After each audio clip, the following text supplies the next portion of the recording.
राधे राधे। ओम सूर्याय नमः। प्रिय भक्तों, आज रविवार का यह पावन और दिव्य दिन है जो साक्षात नारायण स्वरूप चराचर जगत के स्वामी भगवान सूर्यदेव को समर्पित है। यह दिन उस महाशक्ति का है जिनकी एक किरण मात्र से सृष्टि का अंधकार थर थर कांपने लगता है और समस्त जीव जंतुओं में प्राणों का संचार होता है। धर्मशास्त्र में वर्णित है कि जो मनुष्य रविवार के दिन पूर्ण निष्ठा, शांत चित्त और अटूट श्रद्धा के साथ सूर्यदेव की इस पावन कथा का श्रवण कर लेता है, उसके जीवन में दरिद्रता का छाया हमेशा के लिए मिट जाता है। यह वह प्रकाश है जो निराशा के गर्त में भी गिरने पर मन में भी आशा की एक नई किरण जगा देती है। यदि आपके जीवन में भी कड़ा संघर्ष चल रहा है, मेहनत का फल नहीं मिल रहा है, घर की सुख शांति को किसी की नजर लग गई है, तो आज की यह पावन कथा साक्षात आपके दुखों का अंत करने वाली सिद्ध होगी। अब अपने हृदय के द्वार खोल दीजिए, मन को संसार की चिंताओं से मुक्त कीजिए और भगवान सूर्य नारायण का तेज अपने भीतर महसूस करते हुए इस कथा में लीन हो जाइए। हमारे ग्रंथों ने सिखाया है कि भगवान सूर्यदेव की कथा को कभी भी बीच में अधूरा नहीं छोड़ना चाहिए। अधूरा ज्ञान मन में भ्रम और शंका पैदा करते और भक्ति भाव तब तक फलित नहीं होती जब तक उनमें पूर्णता ना हो। यह कथा आपके धैर्य की परीक्षा भी है और आपके सौभाग्य का द्वार भी है। इसलिए निवेदन है कि इस कथा को अंत तक सुनिएगा, क्योंकि हो सकता है इस कथा का कोई एक प्रसंग, कोई एक मार्मिक शब्द आपके लिए सोए हुए भाग्य को जगा दे। प्राचीन भारतवर्ष के अंचल में बसा था एक अत्यंत सुंदर और मनोरम गांव, चिमनपुर। यह गांव प्रकृति की गोद में किसी सुंदर स्वप्न की तरह सजा हुआ था। चारों ओर लहराते हुए हरे भरे खेत, कलकल करती छोटी सी नदी और सुबह सुबह पक्षियों का वह मधुर कलरव जो किसी वीणा के संगीत से कम नहीं लगता था। किंतु इसी सुंदर और खुशहाल गांव के कोने में एक झरझर और टूटी हुई झोपड़ी थी, जिसकी दीवारें पर गरीबी और काली रेखाएं साफ दिखाई देती थी। इसी झोपड़ी में रहता था देवीलाल और उनकी पत्नी शोभा। देवीलाल स्वभाव से अत्यंत सरल, परिश्रमी और भगवान सूर्य का परम भक्त था। उनकी पत्नी शोभा जो अपने नाम के अनुरूप ही शांत और सहनशील थी। किंतु नियति का खेल देखिए, जिस गांव में चारों ओर समृद्धि थी, उसी गांव में इस परिवार के पास दो वक्त की रोटी का कोई ठिकाना नहीं था। गरीबी ऐसी थी कि कभी कभी तो कई कई दिनों तक उनके घर का चूल्हा तक नहीं जलाया जाता था। सुबह हो जाती, सूरज अपनी पूरी आभा के साथ आकाश में चमकता था, लेकिन देवीलाल की आंखों में केवल एक ही चिंता होती थी कि आज अपनी पत्नी को खिलाने के लिए एक मुट्ठी अनाज कहाँ से लाएगा। वह दिन भर खेतों में मजदूरी करता, कड़ी धूप में अपना पसीना बहाता, लेकिन उसे मिलने वाली मजदूरी इतनी कम होती थी कि उसे पेट की भूख शांत होना मुश्किल था। शोभा घर में फटी हुई साड़ी बार बार सीती, अपनी भूख को दबाकर मुस्कुराती। उनका जीवन एक जलते हुए दीपक की तरह था जो तूफानों के बीच अपनी अंतिम सांसें गिन रहा था।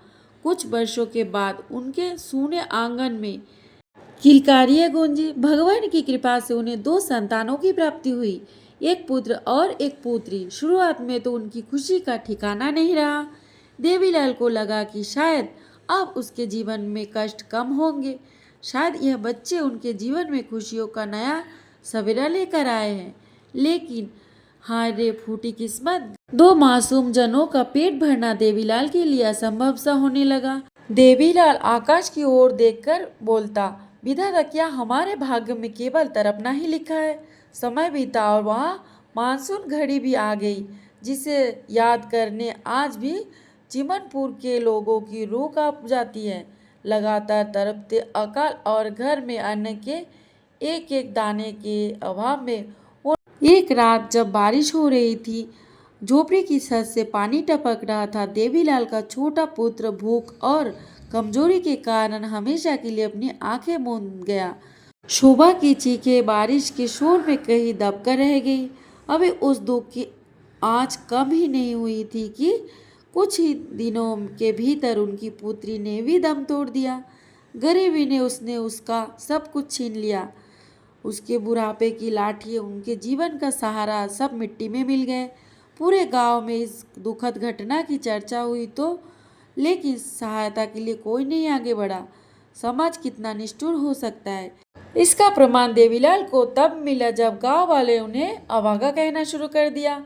लोग कहने लगे कि इसके घर पर तो साक्षात दरिद्रता का वास है, इसके पास जाने से हमारा भी अमंगल होगा। लोग इनसे कतराने लगे, उन्हें किसी भी शुभ कार्य में बुलाना बंद कर दिया। देवीलाल और शोभा अब पूरी तरह अकेले पड़ गए थे।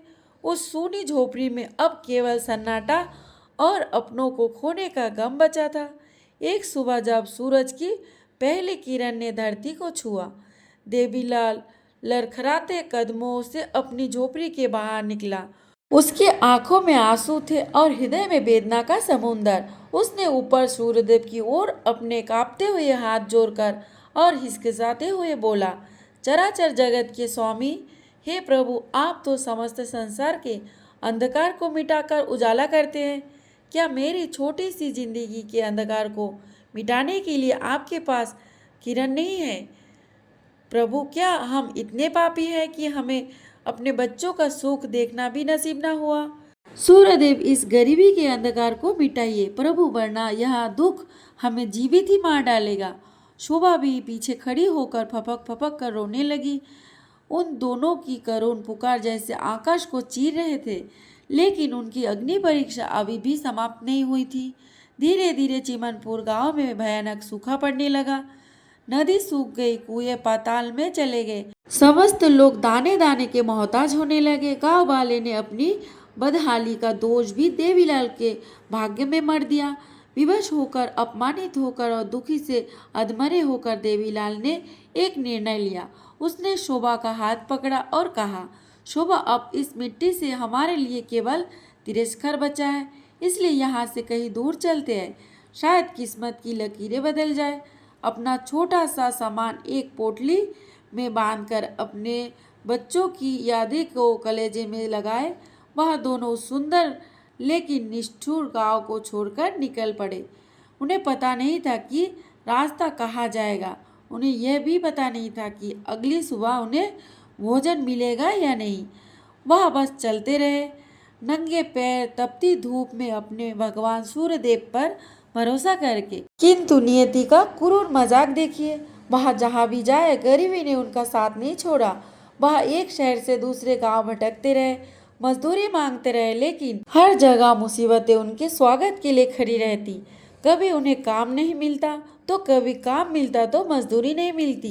उनके पैर तो जैसे पत्थर के हो गए थे। वे अब एक अनजान नगर की सीमा में प्रवेश कर चुके थे। वह नगर चिमनपुर से बहुत बड़ा था। यहाँ के ऊंची ऊंची मकानें थी, सड़कें पर चहल पहल थी, संपन्नता जैसे हर कोने में झलक रही थी। देवीलाल के मन में एक आशा की उम्मीद जागी। सोचा कि शायद यहाँ किसी बड़े घर में कुछ काम मिल जाए, शायद यहाँ के लोग थोड़े दयालु होंगे और उससे अपने बच्चे के दुख से उभरने का मौका देंगे। वह एक बड़ी हवेली के दरवाजे पर खड़ा होकर, उसके कपड़े फटे हुए थे, चेहरे पर हफ्तों की थकान और भूख का छाया था। जैसे हवेली का पहरेदार बाहर आया, देवीलाल ने हाथ जोड़कर गुहार लगाई कि साहब, बहुत दूर से आया हूँ, मुझे कुछ भी काम दे दीजिए, मैं दिन रात मेहनत करूँगा, बस मुझे और मेरी पत्नी को 2 वक्त का खाना दे दीजिए। लेकिन उस पहरेदार ने उसे ऐसे देखा जैसे कोई इंसान नहीं बल्कि कोई गंदगी हो। उसने चिल्लाकर कहा, हे भिखारी, यहाँ से तू दफा हो जा, यहाँ बड़े लोगों का आना जाना रहता है, तेरे जैसे अभागे की यहाँ कोई जगह नहीं। देवीलाल के स्वाभिमान को गहरी चोट लगी। वह वहां से चुपचाप हट गया और एक पीपल के पेड़ के नीचे जाकर बैठ गया, जहां शोभा पहले से ही लेटी हुई थी। उस नगर में भी उनकी मुसीबतें कम नहीं हुई। दिन भर देवीलाल काम की तलाश में भटकता रहा, लेकिन उसकी हालत देखकर कोई भी उसे काम पे रखने के लिए तैयार नहीं होता था। उसे संदेह की नज़र से देखते थे। किसी ने चोर समझकर भगा दिया तो किसी ने उसकी गरीबी का मजाक उड़ाया। शोभा अब बीमार रहने लगी थी, उसे तेज बुखार आता था। वह रातों को अपने बच्चे के नाम लेकर बरबराती। देवीलाल के पास दवा के लिए भी पैसा नहीं था। वह एक नगर के पास वह मंदिर की सीढ़ियों में जाकर बैठ जाता और आने जाने वालों भक्तों को देखता जो चरवाहे में ढेर सारा अनाज और फल ले जाते थे। उसके मन में एक क्षण के लिए विचार आता था कि क्या भगवान केवल अमीरों के लिए है? क्या हम गरीबों की पुकार उन तक नहीं पहुंचती?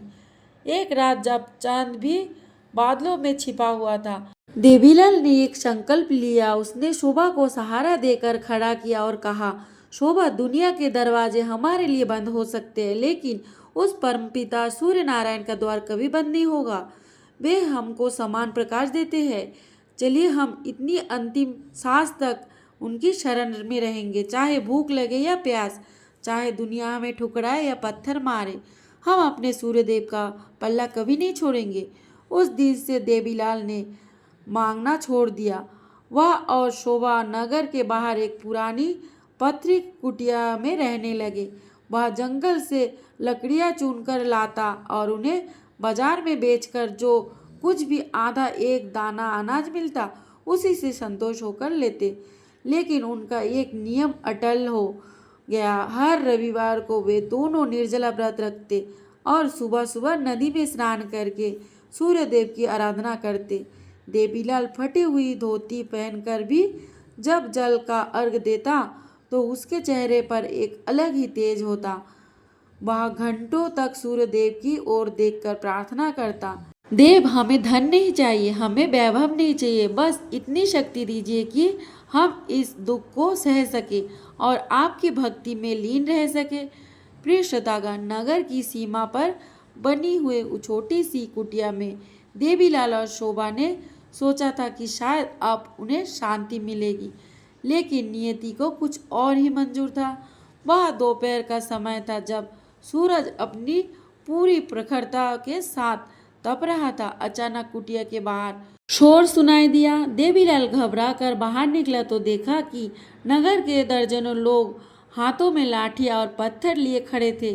उनकी आंखों में दया नहीं बल्कि एक अजीब सा खौफ और नफरत थी। नगर के मुखिया ने आगे बढ़कर चिल्लाकर कहा, हे अभागे, हमने सुना है कि तू और तेरी पत्नी जिस मिट्टी को छूते हो वह अकाल पड़ जाता है। जब से तुम यहाँ आए हो हमारे नगर में बीमारियां बढ़ा रही है। हम तुम्हें यहाँ एक पल भी और बर्दाश्त नहीं कर सकते।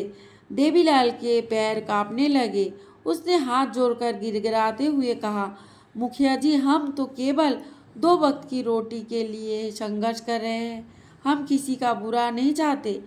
हम तो बस इस कुटिया के कोने में पड़े रहते हैं। कृपा करके हमें यहाँ से मत निकालिए। मेरी पत्नी बहुत बीमार है, वह चलने की हालत में नहीं है। लेकिन उन पत्थर दिल लोगों पर देवीलाल का करुण पुकार का कोई असर नहीं हुआ। वे दोनों अपनी पोटली बांधकर वहां से चल पड़ा। पीछे के लोगों ने ताने और गालियां सुनाई दे रही थी, लेकिन उसने पीछे मुड़कर नहीं देखा। वे दोनों चलते चलते नगर की सीमा से बहुत दूर घने और सूखे जंगल की ओर बढ़ गए। हमें राह दिखाइए। शोभा भी वही धरती पर माथा टेक कर सूर्यदेव को याद कर रही थी। धूप इतनी तेज थी कि उसकी खल जलने लगी थी। देवीलाल ने प्रण लिया था, इस प्राण को आप ले लीजिए या फिर हमें राह दिखाइए। दोपहर बीत गई, शाम होने को आई, लेकिन देवीलाल समाधि नहीं टूटी। वह निर्जल निराहार उस तपती दोपहर में भी सूर्यदेव की महिमा का गुणगान करता रहा। उसकी आवाज अब क्षीण हो चुकी थी, लेकिन उसके मन की पुकार ब्रह्मांड को चीर रही थी। तभी एक चमत्कार हुआ। जंगल के सूखे वातावरण में अचानक एक शीतल हवा का झोंका आया। वह हवा इतनी सुगंधित और पवित्र थी कि देवीलाल और शोभा की थकान जैसे क्षण भर में गायब हो गया। देवीलाल ने अपनी आंखें खोली तो देखा कि कुछ ही दूरी पर एक अत्यंत तेजस्वी और भाववृद्ध व्यक्ति खड़ा था, लेकिन चेहरे पर सूर्य जैसी चमक थी और उनके हाथ में एक कमंडल और एक छोटी सी झोली थी। वह वृद्ध व्यक्ति मुस्कुराते हुए उनकी ओर बढ़ रहा था। देवीलाल को लगा जैसे वह कोई सपना देख रहा है। उस निर्जन जंगल में जहाँ एक परिंदा भी पर नहीं मार सकता, वह यह तेजस्वी पुरुष कहाँ से आया है?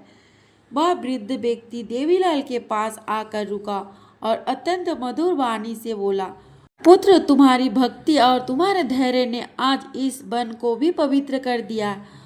उठो, तुम और तुम्हारी पत्नी इस प्यास और भूख से और अधिक कष्ट ना सहो। देवीलाल ने कांपते हुए उस वृद्ध के चरण स्पर्श किए। उसे ऐसा महसूस हुआ जैसे उन चरणों को छूते उसके शरीर में हजारों सूर्य की शक्ति का संचार हो गया हो। शोभा की उठकर बैठ गई। उसका बुखार चमत्कारिक रूप से उतर चुका था। उस वृद्ध ने अपने कमंडल से थोड़ा सा जल निकाला और देवीलाल को देते हुए कहा, इसे पियो और अपनी पत्नी को भी पिलाओ। जैसे उन्होंने यह जल पिया और उनकी महीनों की भूख और प्यास मिट गई। उनका शरीर जो हड्डियों का ढांचा बन चुका था, उसमें फिर से जान आ गई। प्रिय श्रोतागण, वह जल पीते ही देवीलाल को ऐसा लगा जैसे उसके भीतर का सारा संताप, सारी भूख, वह बरसों की थकान क्षण भर में विलीन हो गई। उसे अपनी आंख मूंद ली और एक गहरी सांस ली। जब अपनी दोबारा आंखें खोली तो उसने देखा कि वह वृद्ध महापुरुष अत्यंत सौम्य के साथ उसे निहार रहे थे। उनकी मुस्कान में ऐसा करुणा थी जो केवल एक पिता की अपनी संतान के प्रति हो सकती है। देवीलाल उनके चरणों में अपना सिर रख दिया। उस वृद्ध ने रविवार के निर्जला व्रत के आज की महाशक्ति को भी द्रवित कर दिया। यह लो, फल खाओ और अपनी इस जीवन संगिनी को भी खिलाओ, क्योंकि अब तुम्हें एक लंबी और सुखद यात्रा पर निकलना है। शोभा ने भी कपते हाथों से वह फल लिए। जैसे उसने पहला निवाला खाया, उसे अपने भीतर एक अद्भुत मिठास और शक्ति का अनुभव हुआ। देवीलाल ने उनसे पूछा, हे प्रभु, ये सब कैसे? आप इस समय यहाँ तो एक परिंदा भी पर नहीं मार सकता। उस वृद्ध ने बोला, जो सूर्यदेव की पूजा करते हैं, उन पर अटूट श्रद्धा करते हैं, सूर्य भगवान उन पर हमेशा अपनी कृपा दृष्टि बनाए रखते हैं। देवीलाल और शोभा की जीवन अब सुधरने लगी। सूर्य नारायण का नाम लेकर अपना नया जीवन आरंभ करने लगा और जरूरतमंदों की सेवा करने लगा। लेकिन रविवार का जो निर्जला व्रत है वो करना नहीं भूला। वीडियो अच्छा लगे तो लाइक, कमेंट एंड सब्सक्राइब कर देना। राधे राधे।